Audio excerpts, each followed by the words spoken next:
वहीं दिल्ली हिंसा मामले में सुप्रीम कोर्ट ने फेसबुक की दलील को खारिज कर दिया है। अब फेसबुक के एमडी अजित मोहन को दिल्ली विधानसभा की शांति और सद्भाव समिति के सामने पेश होना होगा। सुप्रीम कोर्ट ने दिल्ली विधानसभा के फेसबुक को दिए गए समन को बरकरार रखा और स्पष्ट कर दिया है कि दिल्ली विधानसभा की समिति अन्य राज्यों की समिति के बराबर है।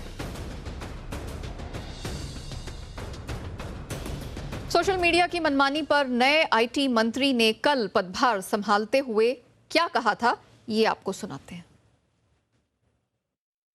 कॉन्फ्लिक्ट था ट्विटर के साथ जो पैट चल रहा है, उसको लेकर आपका क्या कहना है? क्या सोशल मीडिया आईटी गाइडलाइंस को मानेगा के जो विवाद चल रहा है उसमें? आपके सारे के सारे प्रश्न, उन्हीं प्रश्नों में आपका जवाब है। जो आप प्रश्न पूछ रहे हैं उन्हीं प्रश्नों में उसका जवाब। देश के कानून के साथ सभी को उसका पालन करना चाहिए। जो देश का कानून है, देश का कानून सबको पालन करना चाहिए।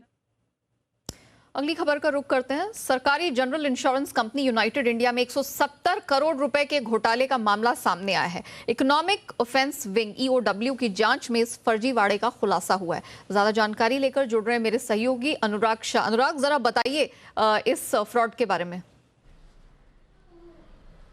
देखिए, अपने आप में एक अनोखा मामला सामने आया है जहां पर सरकारी general insurance company United India insurance के जो खाते हैं बैंक अकाउंट से, वहां से 170 करोड़ रुपए का डाइवर्जन हुआ है और 70 अकाउंट्स में डाइवर्जन हुआ है। ये मुंबई का मामला है और मुंबई में जो कर्मचारी थे कुशल सिंह, जो असिस्टेंट मैनेजर थे यूनाइटेड इंडिया के, तो वो साइनिंग अथॉरिटी भी थे जो इंश्योरेंस कंपनी के बैंक अकाउंट के वहां पर। तो उनके द्वारा धीरे धीरे जो पैसा है वो डाइवर्ट किया जा रहा था और ये सामने इसलिए नहीं आ पाया, कंपनी को सिस्टम में ये इसलिए नहीं पता चल पाया क्योंकि जो उनकी पत्नी थी वो आईटी डिपार्टमेंट में काम करती थी और वो जो पैसा ट्रांसफर हो रहा था तो आईटी डिपार्टमेंट उसकी जो एंट्रीज के नेम थे वो चेंज कर देता था। तो ये मामला इसलिए सामने नहीं आ पाया। लेकिन एक बार जब आगे चल के जो बैंक को एक सस्पेशन हुआ कि जो यूनाइटेड इंडिया के अकाउंट से 8 करोड़ रुपए कुशल सिंह जो कंपनी के असिस्टेंट मैनेजर थे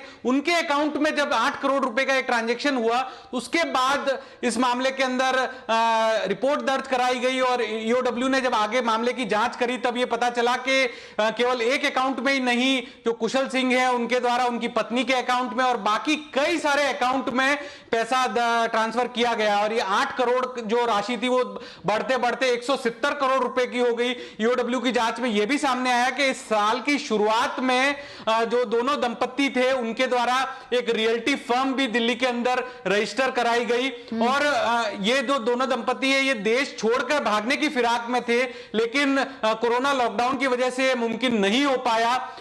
जिसमें इसमें हमने जब कंपनी से बात करने की कोशिश की तो कंपनी के द्वारा भी यही कहा गया है कि जो हस्बैंड जो थे वो अकाउंट डिपार्टमेंट के अंदर कर्मचारी थे और वाइफ जो थी वो आईटी डिपार्टमेंट में थी, तो उन दोनों की मिली भगत की वजह से इतना बड़ा डाइवर्जन हो गया। लेकिन कंपनी का यह भी कहना है कि इसकी ट्रेल मिल गई है और ये जो पैसा वापिस है वापिस ले लिया जाएगा। लेकिन बड़ा सवाल इसलिए उठता है क्योंकि नीति आयोग के द्वारा जो अभी रिपोर्ट दी गई है जिसमें एक सरकारी इंश्योरेंस कंपनी के प्राइवेटाइजेशन की बात की जा रही है, उसमें यूनाइटेड इंडिया के नाम की चर्चा है। तो यूनाइटेड इंडिया के अंदर अगर इतने बड़े पैमाने का मामला सामने आता है तो कहीं ना कहीं सवाल जरूर उठते हैं उनके सिस्टम्स के ऊपर, जिसमें 170 करोड़ रुपए तक का डाइवर्जन हो गया। बिल्कुल, 70 खातों से 170 करोड़ रुपए का डाइवर्जन और पति पत्नी दोनों की बड़ी जबरदस्त प्लानिंग थी कि यहां पर इतनी बड़ी कंपनियों को वो चूना लगाकर निकल गए और इतना बड़ा घोटाले को अंजाम दे दिया। शुक्रिया अनुराग, और डिटेल में पूरी खबर लाने के लिए।